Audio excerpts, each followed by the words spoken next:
उत्पीड़न का जितना मामला उतना ही स्त्री उत्पीड़न का भी मामला है। इसलिए इस तरीके की घटिया दकियानूसी बातें यहाँ ना रखें इस मंच से तो बहुत बेहतर होगा। और ऐसे लोगों का यहाँ कोई स्वागत भी नहीं है।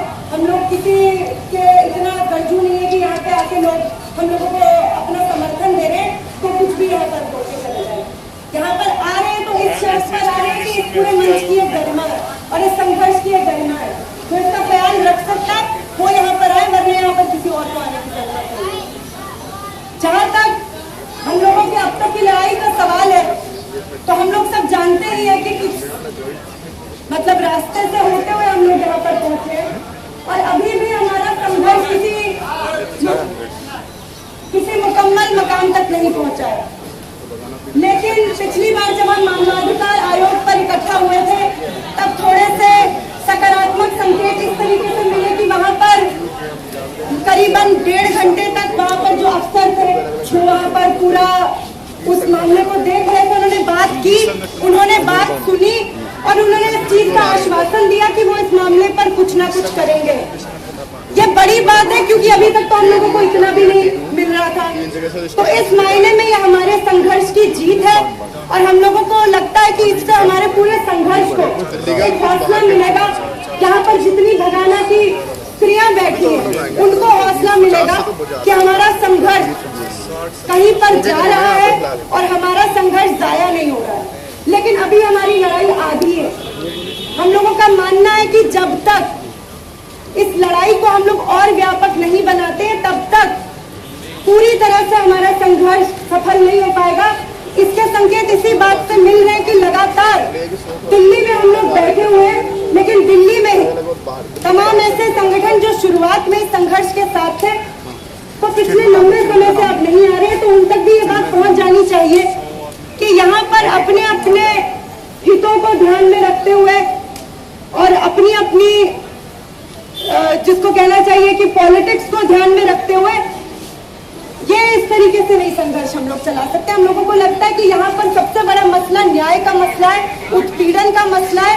इस पर हम सबको एक होना चाहिए, होना पड़ेगा, वरना आगे का रास्ता जितना आसान दिख रहा है उतना आसान अभी है नहीं, ये कठिन रास्ता है। और दिल्ली में लगातार इस बात से भी हम लोगों को रूबरू होना पड़ेगा, दिल्ली में लगातार हम लोगों की संख्या कम हो रही है। हम लोग ऐसे समय में क्या कर सकते हैं? एक बार फिर बिगुल मजदूर दस्ता की तरफ से हम लोग ये प्रस्ताव रखना चाहेंगे कि एक बार फिर हम लोगों को पर्चा वितरण करना पड़ेगा। दिल्ली के अलग अलग इलाकों में, बस्तियों में, झुग्गी बस्तियों में, औद्योगिक इलाकों में, जहां से हमारी मतलब हमें हमारे आंदोलन को ताकत मिल सकती है। इस गफलत में रहना कि खाए पिए अघाए और मुटियाए सेठ और मतलब उस किस्म के पैसे वाले लोगों का वर्ग हमारे आंदोलन के साथ आएगा तो ये सच नहीं है। हमारे साथ वही आएगा जिसके लिए सम्मान की लड़ाई, जिसके लिए रोजी रोटी की लड़ाई, जिसके लिए आजादी की लड़ाई सबसे बड़ा सवाल है।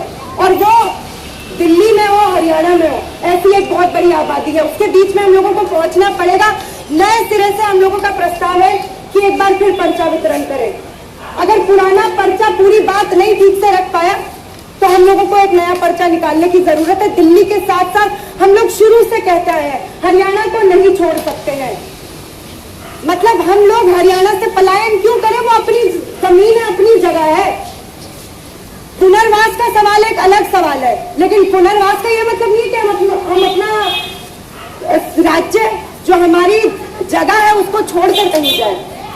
गांव में नहीं रहना चाहते लेकिन रहेंगे तो हरियाणा में, और हरियाणा में ही लोगों को नहीं पता होगा तो हमारे संघर्ष को काफी नुकसान होगा। इसलिए एक बार फिर अगर नए सिरे से हम लोग पर्चा वितरण कर सकते हैं, हम लोग अपनी पूरी ताकत का जायजा लें, उसके बाद अगर नए सिरे से पर्चा वितरण हम लोग कर सकते हैं, लोगों को करना चाहिए। और जब अभी हम ये बात करें, कल ही साथियों उत्तर प्रदेश के एक गांव में 2 नाबालिग दलित लड़कियों के साथ बलात्कार की घटना हुई और हम लोगों को इस मंच से इस घटना की भी निंदा करनी चाहिए।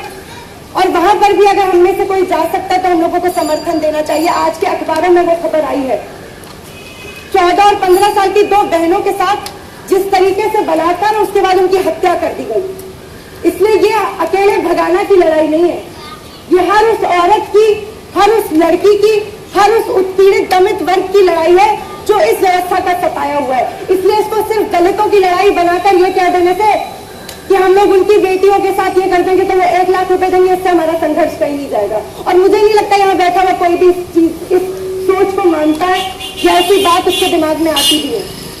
इसलिए यहाँ आने वाले तमाम लोग इस बात का ध्यान रखें वो मंच का इस्तेमाल किस चीज के लिए कर रहे हैं।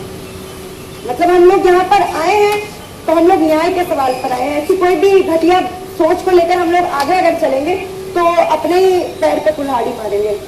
लंबी बात नहीं करूंगी, लेकिन हाँ एक बार फिर से जरा आकलन करें अपनी ताकतों का, क्योंकि हमें जीतने के लिए हम लोग लड़ रहे हैं। हम लोग एक एक दिन के मतलब इस तरीके के हम लोगों को भी कोई खुशी नहीं होती है कि कभी SC/ST आयोग और कभी NHRC पर जाए।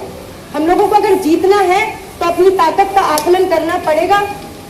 नए सिरे से अगर पर्चा निकालने की जरूरत है, हम लोग प्रस्ताव रखते हैं कि हम लोग पर्चा लिखने को तैयार है। पर्चे में अच्छी पूरी तरीके से एक बात आए और उस पर्चे का वितरण हम लोग फिर से कर सकते हैं, तो हम लोग इस पर सोचें।